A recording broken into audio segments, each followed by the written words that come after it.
और मैं आपके लिए एक लाइन बोलना चाहूंगी, जहाँ बना तुसी ग्रेट हो, कबूल करो।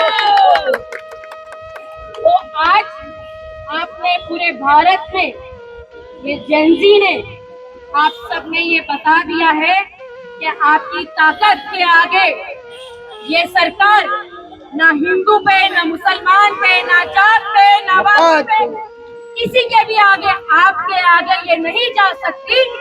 क्योंकि आप अगर चाहो तो आप उनके घुटने टिका सकते हो। और ये सिर्फ आज आपकी एक शुरुआत है, आपकी लड़ाई अभी भी जारी है। मोदी जी को, आपको, आपके परिवार को और जिन बच्चों ने आत्महत्या की उनको माफी मांगना पड़ेगा। जब तक वो माफी नहीं मांगेंगे, जब तक अमित शाह जी इस्तीफा नहीं देंगे, हम इसी तरह रास्तों पे लड़ते रहेंगे, लड़ते रहेंगे। आप सबको ये मेरी आवाज है कि आप सब बच्चे इसी तरीके से, जो इन सरकारों ने इस ईवीएम मशीन से जो चोरी की है, आप इसी तरह रास्तों पे उतर के इसे बोलिए, बैलेट पेपर पे आप अपना इलेक्शन कीजिए और फिर आप अपनी ताकत दिखाइए। ये मैं चाहती हूँ कि मेरे जितने भी यूथ है, मीरा भाईंदर हो या महाराष्ट्र हो, कि आप सबको एकजुट होके, ये सिर्फ एजुकेशन नहीं, ये आपके भविष्य का सवाल है। और ये जितने भी सरकार में जितने भी गुंडे और जितने भी, मैं ये कहती हूँ कि इसमें आपके पुलिस वाले भी इसमें शामिल हैं, और पुलिस वालों से भी आपको माफी मांगवाना चाहिए। क्योंकि जो बच्चों पे जो गोलियां चली, क्या वो आतंकवादी थे? नहीं, जो हमारे देश के बच्चे थे। तो ये पुलिस को भी उसके लिए माफी मांगना चाहिए। और मेरी ये आप सबको गुजारिश है कि ये सिर्फ एक दिन, कुछ महीने या कुछ सालों की लड़ाई नहीं है। ये लड़ाई 2029 तक की है। ये जो आपको भटकाते हैं, ये आरएसएस का जो अलग बी टीम जो बनाते हैं और आपको सड़कों पे लेके आते अपने हिसाब से, अपने वक्त के हिसाब से, वो सोनम वांगचुक जी को जो है बिठाते हैं अनशन पे, अनशन खत्म करते हैं और सबको बोला जाता है कि जंतर मंतर से चले जाइए। ये आपकी बीजेपी की सरकार की एक चाल है।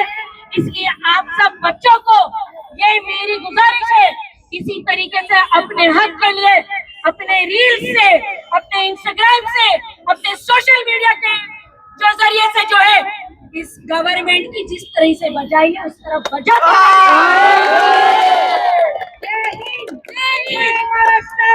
जय संविधान। We have freedom to speak, we will talk and we will scream. दोस्तों, घूमता ही ना थे, मैं इंग्लिश खान इस वक्त आपके साथ मौजूद हूँ। इस समय न्यू रोड के गोल्डन नेस्ट पे मौजूद हूँ, जहाँ पर कि दिल्ली के जंतर मंतर पर जो प्रोटेस्ट किया गया था, और उसके बाद जो भी आपने देखा, शिक्षा मंत्री का इस्तीफा हुआ, जो उनकी बहुत बड़ी जीत थी। उसके बाद जो जिस तरह के हालात बने, उन सब हालात के मद्देनजर, और जिन बच्चों ने नीट परीक्षा के फेलियर के चलते आत्महत्या कर ली, 22 बच्चों को श्रद्धांजलि देने के लिए आज यहाँ कांग्रेस के कार्यकर्ता, नेता, सब लोग यहाँ मौजूद हैं। और इन लोगों ने यहाँ कार्यक्रम रखा जिसमें श्रद्धांजलि दी गई, और साथ ही सरकार के उस सिस्टम को भी खिलाफ उनके आंदोलन किया, जो कि एक बहुत बड़ा फेलियर है सिस्टम का, जिसमें बच्चों के साथ लाठीचार्ज किया गया, उनके साथ मारपीट की गई, और यहाँ तक कि जान भी बच्चों की गई है, जो कि 22 बच्चों ने अपने खुदकुशी करी। इस बात को लेकर बहुत अफसोस जताया कांग्रेस ने, और हम नजर डालते हैं आज के इस पूरे कार्यक्रम पर। सर, आपके माध्यम से ये कहना चाहूंगी कि ये जीत तरक्की की पहली सीढ़ी है, इसको मंजिल ना समझे हमारे यंगस्टर्स। और आज की इस जीत के जश्न में उन 20-22 बच्चों को नहीं भूलना है हमें, जिन्होंने अपनी जानों की कुर्बानियां दी। भले ही वो जिंदगी की जंग हार गए, भले ही वो इससे मुकाबला नहीं कर सके, लेकिन जाते जाते उन्होंने हमारी नौजवान नस्ल के, हमारी इस नई पीढ़ी के दिल में जिस जज्बे को, जिस हिम्मत को बोया है, वो वही हिम्मत है जो आज के जेनजीज ने मैदान में खड़े होकर सरकार के सामने साबित कदमी से खड़े होकर उन्हें घुटने टेकने पे मजबूर किया है।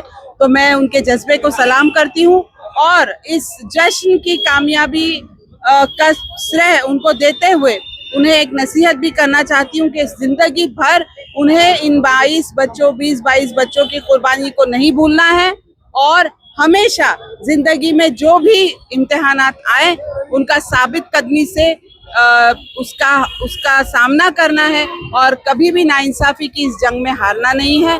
जय हिंद, जय महाराष्ट्र। आज के ये श्रद्धांजलि देने का जो कार्यक्रम है अभी मेरे भाषण के बाद शुरू हो जाएगा। ये सबसे प्यारा मैसेज है जिसकी जरूरत है आप सबको, हम सबको, देश के लिए।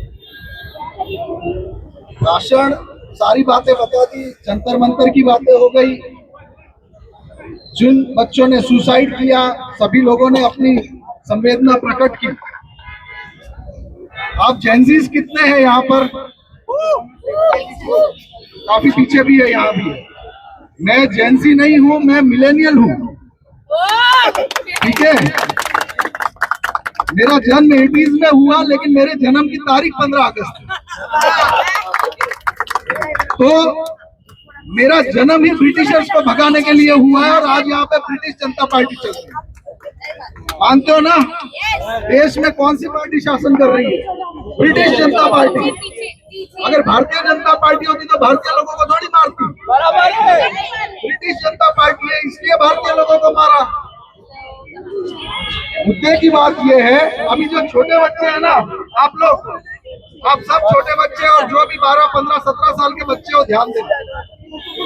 मैं पिछले 3 दिनों से इस कार्यक्रम के लिए पुलिस के पास चक्कर काट रहा हूं कि हमको परमिशन दे दो, हमको परमिशन दे दो। पहले मोर्चे की परमिशन मांगी, नहीं हम आपको नहीं दे सकते। फिर हमने कहा कि हमको कैंडल लाइट की परमिशन दे दो, डीसीपी तक, सीआई साहब तक, सब जगह मैंने कहा हमको कैंडल लाइट की परमिशन दे दो, तो बोलते नहीं कैंडल लाइट परमिशन भी नहीं दे सकते। बड़ी मुश्किल से हाथाजोड़ी करके बच्चों के श्रद्धांजलि का कार्यक्रम करवाया। बच्चों के कैंडल लाइट की परमिशन मांगी थी लेकिन इन्होंने नहीं दी। तो अभी आप जितने सारे बच्चे यहाँ पे खड़े हैं ना, आपके आसपास जितने भी पुलिस अंकल खड़े हैं, जाके पूछिए कि हमारे पास कौन से हथियार है, कौन से पत्थर है। हम बच्चों को श्रद्धांजलि देने के लिए कैंडल लाइट मार्च करने वाले थे आधा किलोमीटर तक, आपको क्यों डिनाई किया? और पूछो उनको, आसपास में ही खड़े हैं, आप भी जाके पूछो कि अंकल हमको परमिशन क्यों नहीं दिया।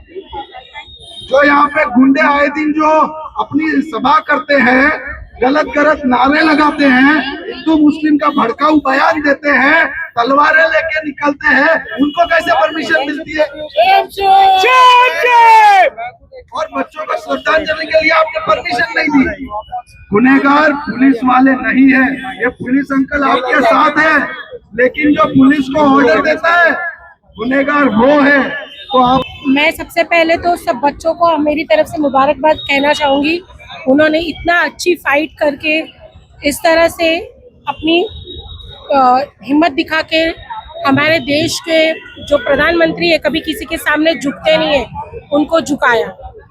और आगे भी हमारे जेनजी बहुत बढ़िया काम करेंगे। आज एक इस्तीफा लिया है, आगे इस्तीफा लेना और बाकी है। जय हिंद, जय महाराष्ट्र। पहले तो हम यहाँ आए हैं श्रद्धांजलि के लिए। श्रद्धांजलि के लिए हम क्यों आए हैं? जबकि आप बोलोगे धर्मेंद्र प्रधान का रेजिग्नेशन हुआ है।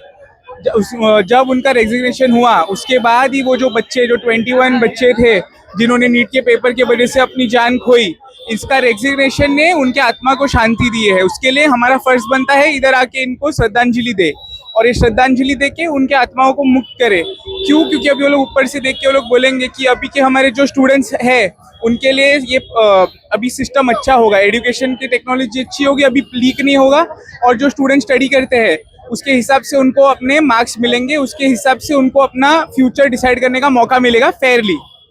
तो कोई एक सिंपल सा एक कैंडल लेके हमको जाके ये उनके आत्मा को श्रद्धांजलि देना था, उसके साथ सिर्फ हमको निकलना था। और ये इतने अच्छे पीसफुल प्रोटेस्ट को भी ये लोग परमिशन नहीं देते, तो मतलब आप सोचो क्या गवर्नमेंट कैसे है। मतलब हम लोग कुछ करने नहीं वाले थे, अभी तो हमारे पास कुछ ऐसा था नहीं कि कुछ प्रोटेस्ट करे या कुछ करे, हमको तो एक सिंपल श्रद्धांजलि देना था। और अगर श्रद्धांजलि के लिए भी अगर पुलिस परमिशन नहीं देती है तो भी मैं क्या ही बोल सकता हूँ, मैं सिर्फ बहुत सैड फील करता हूँ हमारे सिस्टम के लिए, दैट्स द थिंग। यस, हमारे युवाओं की जीत हुई है। जेनजी ने जो मेहनत किया, जो प्रोटेस्ट किया, उनकी जीत हुई है, उसी का हम खुशी मनाने आए हैं। और जो शहीद हुए हैं हमारे युवा और हमारे जो कारगिल के सिपाही शहीद हुए हैं, उनको हम श्रद्धांजलि देने आए हैं। और जो हमारे युवाओं पे लाठीचार्ज हुआ है वो बहुत गलत हुआ है, उनको उसका सिला मिलना चाहिए, उनको इंसाफ मिलना चाहिए। उन पे लाठीचार्ज किया गया, उन्हें मारा गया, पीटा गया, उनका सर फोड़ा गया, उन्हें घसीटा गया, ये सब बहुत गलत किया गया उनके साथ में। उनको जरूर इंसाफ मिलना चाहिए। जंतर मंतर में जिस तरह बच्चों के ऊपर अत्याचार हुआ है, कितने दिन तक बच्चे भूखे बैठे रहे, उनके ऊपर उनकी मांग थी कि पेपर लीक हुआ है, उस पर कोई सरकार एक्शन नहीं ले रही थी। 22 बच्चों की जान जाने का मतलब क्या है? एक बच्चे ने जान दिया तो उनपे फर्क नहीं पड़ा, 2 पे तो ये 22 बच्चों ने अपनी जान दी है। ठीक है, जीते हमें, ये जीत हमारे लिए मायने नहीं रखती है। ठीक है, ये जो 22 बच्चे गए तो उनकी जिंदगी वापस नहीं आ सकती है, ये एक शुरुआत है। ठीक है, जिसने ये गलती किया है तो उसको भुगतना है, ये तो हमारी शुरुआत है। और आगे अगर ऐसा होगा, इससे ज्यादा लोग आएंगे, इससे ज्यादा लोग प्रोटेक्ट करेंगे और इसी तरह इंसाफ हम दिलाते रहेंगे। जय हिंद, जय महाराष्ट्र। देखिए, सबसे पहले तो जो युवा हैं जिनकी वजह से भाजपा के जो मंत्री थे, भाजपा ने कभी भी किसी मंत्री का इस्तीफा नहीं कराया है, लेकिन युवाओं ने वो कर दिखाया। तो मैं इन जेनजियों को सलाम करता हूं और जो बच्चे शहीद हुए उन्हें हम श्रद्धांजलि देने यहाँ आए हैं, उन्हें हम श्रद्धांजलि अर्पित करते हैं। जो कारगिल के बहादुर सिपाही, उन्हें भी हम श्रद्धांजलि अर्पित करते हैं। ये आज़ाद देश के युवा हैं, वही आज़ाद देश जिसकी आज़ादी के लिए सभी लोगों ने मिलकर लड़ाई लड़ी थी। लेकिन आज ये देश आज़ाद ऐसा लगता नहीं है, लोकतंत्र जो है उसका मजाक उड़ाया जा रहा है। लेकिन इन जेनजियों ने कर दिखाया, इन जेनजियों ने इस सरकार को घुटनों पर लाकर खड़ा कर दिया। ये सरकार समझ चुकी थी कि ये चिंगारी जो है बड़े आग में तब्दील हो जाएगी, पूरे देश में आग ना फैल जाए। इस वजह से उन्होंने धर्मेंद्र प्रधान का इस्तीफा करवाया है और इन युवाओं ने एक रास्ता दिखाया है। जो इस देश के लोग मायूस थे, वो समझते थे कि सरकार कभी जाएगी नहीं, हमें ऐसे ही तकलीफों से रहना पड़ेगा इस देश में, लेकिन इन जेनजियों ने रास्ता दिखा दिया है। और आने वाले दिनों में अगर आप देखोगे ये सरकार सही रास्ते पर नहीं आई तो ये जेनजी इन्हें जरूर उखाड़ फेंकेगी।